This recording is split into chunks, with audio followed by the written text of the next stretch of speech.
പാരിസ്ഥിതിക മന്ത്രാലയം ഈ തരത്തിലുള്ള ഒരു കാര്യമല്ല ഇതിൽ ഉദ്ദേശിച്ചിട്ടുള്ളത്. ഈ രാജ്യത്തിൻ്റെ ജൈവ വൈവിധ്യവും കാലി വളർത്തലും കൃഷിയും ഇതൊക്കെ നിലനിർത്താൻ ബാധ്യതപ്പെട്ട ഒരു ഡിപ്പാർട്ട്മെൻറ്റാണ്. അപ്പോൾ ആ ഡിപ്പാർട്ട്മെൻറ്റ് ഈ നാട്ടിലെ കാലി വളർത്തൽ സംവിധാനം തകരാറിലാവുമ്പോൾ, ഇപ്പം നമുക്കറിയാം, ഇപ്പോൾ ഇവിടെ ജൈവ കൃഷിയെ പ്രോത്സാഹിപ്പിക്കാൻ വേണ്ടി കോടിക്കണക്കിന് രൂപ നമ്മൾ ചെലവഴിക്കേണ്ടി വരുന്നുണ്ടല്ലോ. എന്തുകൊണ്ടാണ് വരുന്നത്? ഇവിടുത്തെ കാലി വളർത്തലില്ലാതായിട്ട് അതിന് പകരമായിട്ട് രാസവളങ്ങൾ ഉപയോഗിക്കുന്ന ഈ സമ്പ്രദായമൊക്കെ പ്രോത്സാഹിപ്പിക്കപ്പെട്ടതോടുകൂടി ഈ നാടിൻ്റെ ആകെ സന്തുലിതാവസ്ഥ തന്നെ ജൈവ സന്തുലിതാവസ്ഥ തന്നെ തകർന്ന സാഹചര്യമുണ്ടായി. അപ്പം കന്നുകാലി വളർത്തലിനെ പരമാവധി പരിപോഷിപ്പിക്കാൻ ബാധ്യതപ്പെട്ട സർക്കാർ, ആ ഒരു സമീപനം, അതിന് സംരക്ഷണം കൊടുക്കേണ്ട ബാധ്യതയുള്ള ഡിപ്പാർട്ട്മെൻറ്റ് പാരിസ്ഥിതിയുമായി ബന്ധപ്പെട്ടുകൊണ്ട് ആ സംരക്ഷണം ഉറപ്പുവരുത്താൻ ആവശ്യമുള്ള നിയമങ്ങളും ചട്ടങ്ങളും നിർമ്മിക്കുന്നു എന്ന ആ ഒരു പ്രക്രിയയെ ഇപ്പോൾ ഗവൺമെൻറ്റിൻ്റെ 3ാം വാർഷികത്തിൻ്റെ ഭരണ നേട്ടങ്ങളെക്കുറിച്ച് പറയുമ്പോൾ 100-300 കാര്യങ്ങൾ ചെയ്ത ഈ ഗവൺമെൻറ് മലപ്പുറത്ത് BJPയുടെ പ്രചാരണത്തിനിടെ പറഞ്ഞ കാര്യമാണല്ലോ നല്ല ബീഫ് എത്തിക്കുമെന്ന്. ഈ ഉത്തരവ് പ്രകാരം നല്ല ബീഫ് എവിടെ നിന്ന് എത്തിക്കും? അല്ലേ, BJP ഈ രാജ്യത്ത് ഇപ്പോൾ കശാപ്പ് കട നടത്താനോ അല്ലെങ്കിൽ ബീഫ് വിതരണത്തിനോ ഒന്നും പദ്ധതി ഉണ്ടെന്ന് ഞാൻ വിചാരിക്കുന്നില്ല. അപ്പോൾ ഈ രാജ്യത്തെ സംബന്ധിച്ച് ഈ നാട്ടിലെ ആളുകൾക്ക് ഇന്ന് വരെ കഴിക്കുന്ന ആഹാരം ഒന്നും നിരോധിക്കാനും BJPയോ കേന്ദ്ര ഗവൺമെൻറ്റോ തയ്യാറാവുന്നില്ല. ഇവിടെ കന്നുകാലി വളർത്തലിനെ പ്രോത്സാഹിപ്പിക്കുക എന്ന ലക്ഷ്യത്തോടെ പ്രവർത്തിക്കുന്നതാണ് ലൈഫ് സ്റ്റോക്ക് മിഷൻ അടക്കം. അപ്പോൾ ആ നിലയ്ക്ക് അതിനെ പ്രോത്സാഹിപ്പിക്കാനുള്ള നിയമങ്ങളും ചട്ടങ്ങളുമാണ് ഇവിടെ ഉണ്ടാവുന്നത്. അപ്പോൾ അതല്ലാതെ ദുരുപയോഗം ചെയ്യാതിരിക്കാനുള്ള സാഹചര്യം സൃഷ്ടിക്കാൻ ബാധ്യതപ്പെട്ട ഗവൺമെൻറ് ആ നിലയിലുള്ള നിയമങ്ങൾ ഉണ്ടാക്കുന്നു. അതല്ലെങ്കിൽ നേരത്തെ ഇവിടെ സൂചിപ്പിച്ചല്ലോ സ്ലോട്ടർ ഹൗസുകളുടെ ആധുനികവൽക്കരണം, അത് ഈ ഗവൺമെൻറ് ചെയ്യുന്നുണ്ടല്ലോ. രാജ്യത്ത് എല്ലാ സ്ഥലത്തും സ്ലോട്ടർ ഹൗസുകൾ ആധുനികവൽക്കരിക്കാൻ,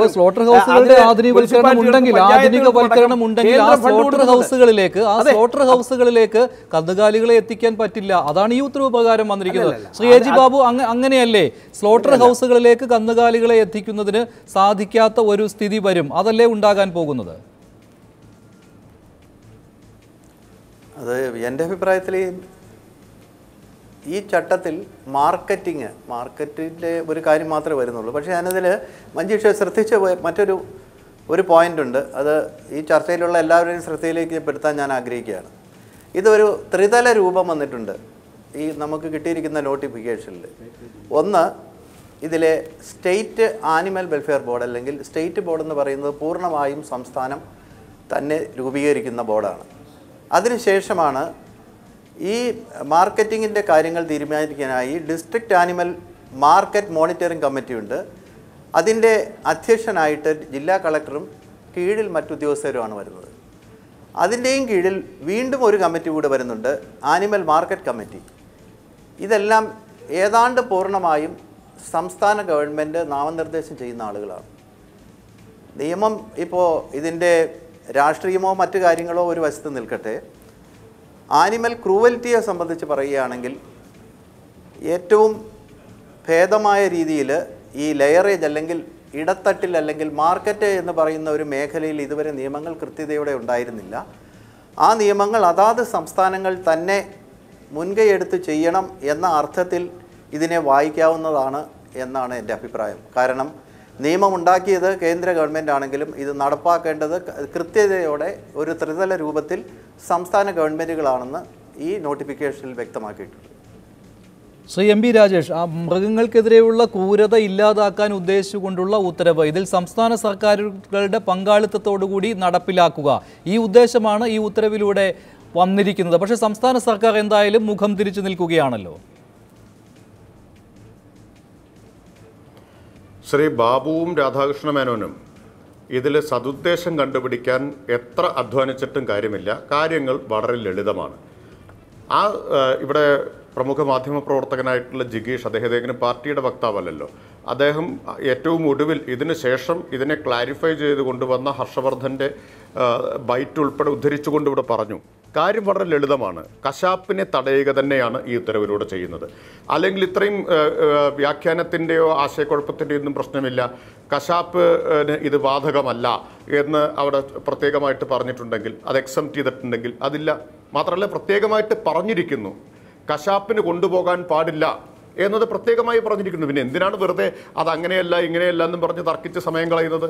അത് വെറും സമയം പാഴാക്കലല്ലേ? നിങ്ങൾ ഈ സർക്കാർ ഇത്ര വ്യക്തമായിട്ട് പറഞ്ഞൊരു കാര്യം നിങ്ങൾ രണ്ടുപേരും കൂടി പറഞ്ഞാൽ ഇപ്പോൾ പകലാണെന്ന് പറഞ്ഞാൽ പകലായി മാറുമോ? ഇല്ല എന്നുള്ളത് നമുക്ക് എല്ലാവർക്കും അറിയുന്ന കാര്യമാണല്ലോ. സർക്കാർ എന്താ പറഞ്ഞിട്ടുള്ളത് എന്നുള്ളത് വ്യക്തമാണ്.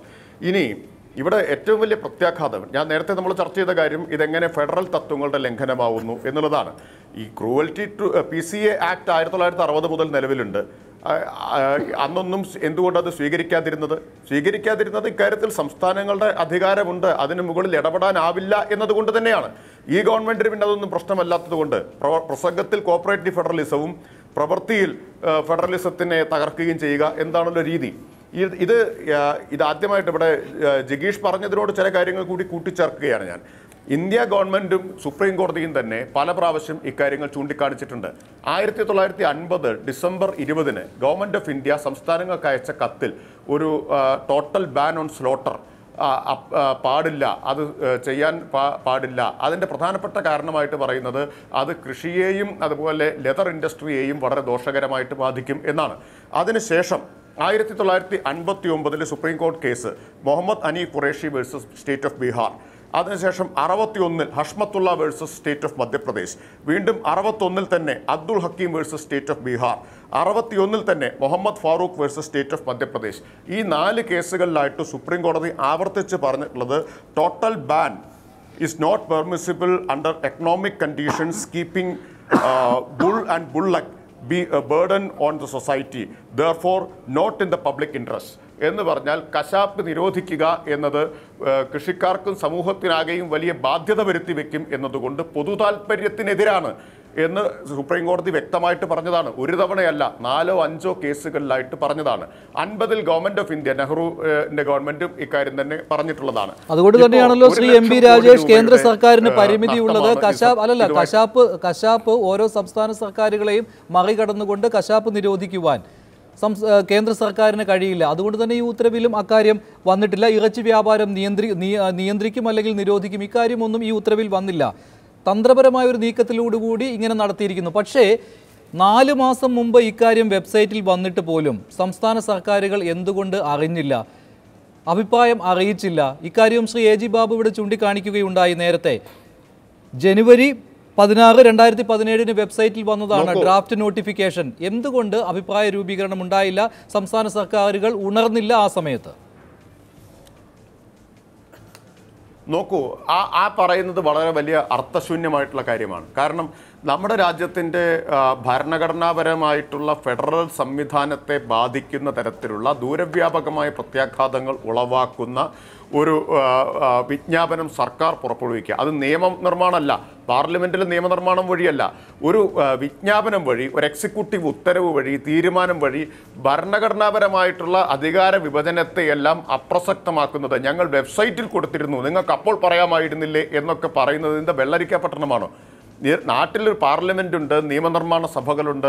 ഒരു പാർലമെൻറ്റിൽ അവതരിപ്പിച്ചിട്ടല്ലോ ഇത് കൊണ്ടുവരുന്നത്. ഇത് സംസ്ഥാന സർക്കാരുകൾക്ക് നേരിട്ട് കത്തെഴുതാമായിരുന്നല്ലോ. എത്രയോ കാര്യങ്ങൾ സംസ്ഥാന സർക്കാരുകൾക്ക് കത്തെഴുതുന്നുണ്ടല്ലോ, ഞങ്ങൾ ഇങ്ങനൊരു കാര്യം ഉദ്ദേശിക്കുന്നു. എന്തുകൊണ്ട് വളഞ്ഞ വഴി തന്നെയാണ് തുടക്കം മുതൽ ഉദ്ദേശിച്ചത്. അപ്പോൾ വെബ്സൈറ്റിൽ കൊടുത്തിരുന്നു എന്ന് വാദത്തിന് വേണ്ടി പറയാം എന്നല്ലാതെ അതിനപ്പുറം ഇത് അതീവ ദുരൂഹമായി, അതീവ വളഞ്ഞ വഴിയും സംശയിക്കേണ്ടിയിരിക്കുന്നു. എന്തിനാണ് ഇങ്ങനെ ഒരു വളഞ്ഞ വഴി ഇതിനായി സ്വീകരിച്ചത് കേന്ദ്ര സർക്കാർ? അതിന്റെ പിന്നിൽ കശാപ്പ് നിരോധിക്കുക എന്നത് തന്നെയാണ്. നേരിട്ട് പറയാൻ കേന്ദ്ര സർക്കാരിന് കഴിയില്ല. അതുകൊണ്ട് ഇത്തരം ഒരു വളഞ്ഞ വഴി ഒരു വ്യാഖ്യാനം, അതൊരു ദുർവ്യാഖ്യാനമാണ്. കാരണം ഞാൻ ആദ്യം തന്നെ സൂചിപ്പിച്ചു, ഇത് പരിസ്ഥിതി മന്ത്രാലയം അല്ലല്ലോ ഈ രാജ്യത്ത് കശാപ്പ് നിരോധിക്കേണ്ടത്. ഈ രാജ്യത്തെ സംബന്ധിച്ച് കശാപ്പ് നിരോധിക്കണമെങ്കിൽ അതിന് അതിൻ്റെതായ വ്യവസ്ഥകളുണ്ട്. അതിവിടെ നടന്നിട്ടില്ല, അതെല്ലാം ചെയ്യാൻ ഗവൺമെന്റ് ഉദ്ദേശിക്കുന്നു. കശാപ്പ് നിരോധിക്കുന്നതും കശാപ്പിനായി കന്നുകാലികളെ വിൽക്കരുത് എന്ന് പറയുന്നതും 2-3 തന്നെയല്ലേ? അല്ല, ഈ മാർക്കറ്റിൻ്റെ ഉദ്ദേശം എന്താ? ഇത് കന്നുകാലി വളർത്തലിനെ സഹായിക്കാൻ, പരിപോഷിപ്പിക്കാൻ വേണ്ടിയാണ്. അപ്പോൾ അതിനെ കശാപ്പുകാർക്ക് വേണ്ടിയുള്ള ഒരു മാർക്കറ്റാക്കി എന്തിനാ അധപതിപ്പിക്കണം എന്ന് നിങ്ങൾ വാശി പിടിക്കുന്നത്? കശാപ്പിനെ പ്രോത്സാഹിപ്പിക്കുക എന്നത് ഗവൺമെൻറ്റിൻ്റെ നയമല്ല, അതേസമയം കശാപ്പിനെ നിരോധിക്കുന്നുമില്ല.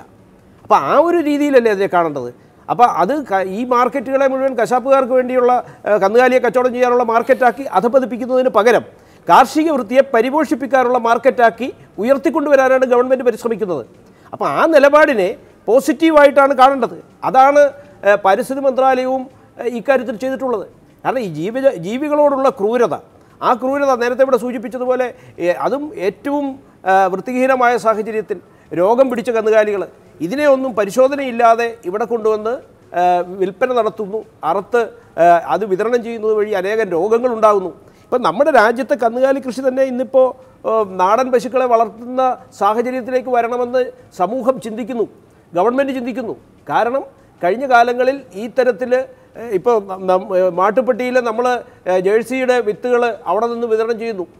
അവിടെ കൊണ്ടുവന്നിട്ട് മാട്ടുപ്പെട്ടിയിൽ സൂക്ഷിക്കുന്ന വിദേശ കന്നുകാലികൾ, അതിനെ സംബന്ധിച്ച് അത് ഇവിടുത്തെ കാലാവസ്ഥയും ആയിട്ട് നോക്കുന്ന സമയത്ത് പലപ്പോഴും യോജിക്കുന്നതല്ല. അപ്പോൾ ഇവിടെ വരുന്ന ഇവിടുത്തെ കൃഷിയെയും നേരത്തെ ഇവിടെ സൂചിപ്പിച്ചതുപോലെ അതിൻ്റെ ചില കാര്യങ്ങൾ മരുന്നിന് ഉപയോഗിക്കുന്നു എന്ന് പറഞ്ഞു.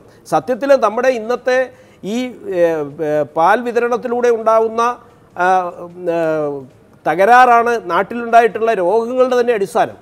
അത് ഇന്ന് പുറത്തു പറയാത്തതാണ്. പലപ്പോഴും ഡോക്ടർമാർ പരിശോധിക്കുന്ന സമയത്ത് നിങ്ങൾ തൽക്കാലം പാൽ ഉപയോഗിക്കേണ്ട എന്ന് പറയുന്നു. കാരണം ആ പാലിലൂടെ അത് ഇവിടെ വളർത്തുന്ന കന്നുകാലികൾക്ക് പോലും കൊടുക്കുന്ന കാലിത്തീറ്റയിലൂടെയും അല്ലാതെയും ഒക്കെ ആയിട്ട് വരുന്ന ഏറ്റവും ദോഷകരമായ സാഹചര്യം. അപ്പോൾ ഇതിനെയൊക്കെ പരിഹരിക്കാൻ വേണ്ടി ഗവൺമെൻറ് ചിന്തിക്കുന്നു, രാജ്യം ചിന്തിക്കുന്നു. ആ നിലയിൽ അതിനെ പരിപോഷിപ്പിക്കാനുള്ള സാഹചര്യം ഒരുക്കണം. അതിനെക്കുറിച്ച് കർഷകർക്ക് അവയർനെസ് ഉണ്ടാവണം. ഉത്തരവിന്റെ മറവിൽ ഗോ സംരക്ഷകരുടെ അഴിഞ്ഞാട്ടം ഇന്ത്യയാകെ കാണേണ്ടി വരില്ലേ? ഇടവേളയ്ക്ക് ശേഷം.